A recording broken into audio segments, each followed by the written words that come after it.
Mobile automatic off হয় এবং on হয়, অর্থাৎ আপনার মোবাইল একাই বন্ধ হয়ে যায় আবার একাই চালু হয়, আবার অনেক সময় দেখা যায় বন্ধ হলে আর চালু হয় না। এরকম সমস্যা যদি আপনার থেকে থাকে কিভাবে সমাধান করবেন এই ভিডিওটি থেকে জানতে পারবেন। আমি এই ভিডিওটিতে আপনাদের খুব সহজে দেখাবো আপনাদের ফোন যদি অটোমেটিক অফ এবং অন হওয়ার সমস্যা থেকে থাকে কিভাবে সমাধান করতে হয়। দেখুন, এই সমস্যা মূলত দুটি কারণে হয়, আমি এই দুটি কারণেই এই ভিডিওটিতে আপনাদের দেখাবো। সেজন্য আমি প্রথম যেই সমস্যার কারণে আপনাদের ফোন অটোমেটিক অফ হয় অন হয় সেটা এখন দেখাচ্ছি।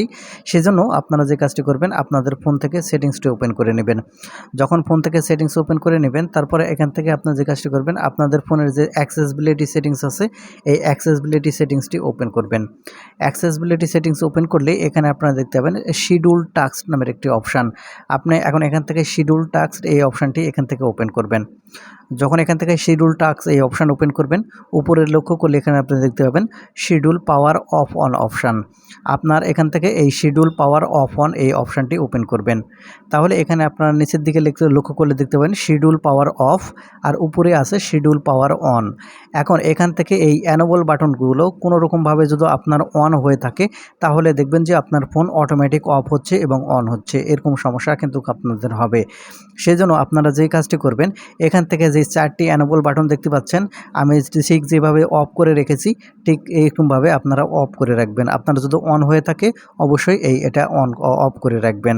যাই হোক, এই কাজটি হয়ে গেলে এখন আপনাকে দ্বিতীয় কাজটি করতে হবে। দ্বিতীয় কাজ করার জন্য আপনারা যে কাজটি করবেন, এখান থেকে আপনারা ব্যাক বাটনে ক্লিক করে একবারে বের হয়ে চলে আসবেন।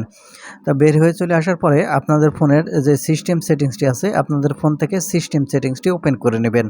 যেখানে সিস্টেম সেটিংস থাক সেখান থেকে সিস্টেম সেটিংসটি ওপেন করবেন।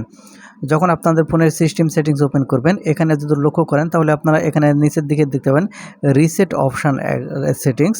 আপনি যে কাজটি করবেন, এখান থেকে যে রিসেট অপশান দেখতে পাচ্ছেন, এই রিসেট অপশানের উপর ক্লিক করবেন। তাহলে এখানে আপনারা লক্ষ্য করলে দেখতে পাবেন রিসেট অল সেটিংস। আপনি এখন এখান থেকে রিসেট অল সেটিংসের উপর ক্লিক করবেন। রিসেট অল সেটিংসের উপর ক্লিক করলে নিচের আবারও এখান থেকে রিসেট অল সেটিংস আসবে।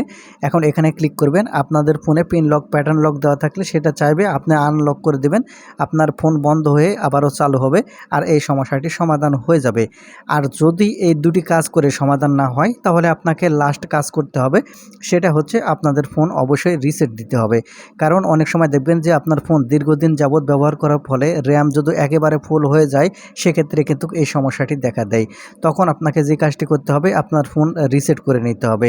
আর রিসেট করে নেওয়ার আগে সাবধান থাকবেন, আপনাদের ফোনে গুরুত্বপূর্ণ ফটো ভিডিও থাকলে অন্য কোথাও সরিয়ে নেওয়ার পরে রিসেট করবেন, তাছাড়া সব কিছু ডিলিট হয়ে যাবে। আশা করি বুঝতে পেরেছেন। এগুলো কাজ করলেই আপনাদের ফোন অটোমেটিক অফ অন হয়, এই সমস্যার সমাধান হয়ে যাবে। ধন্যবাদ।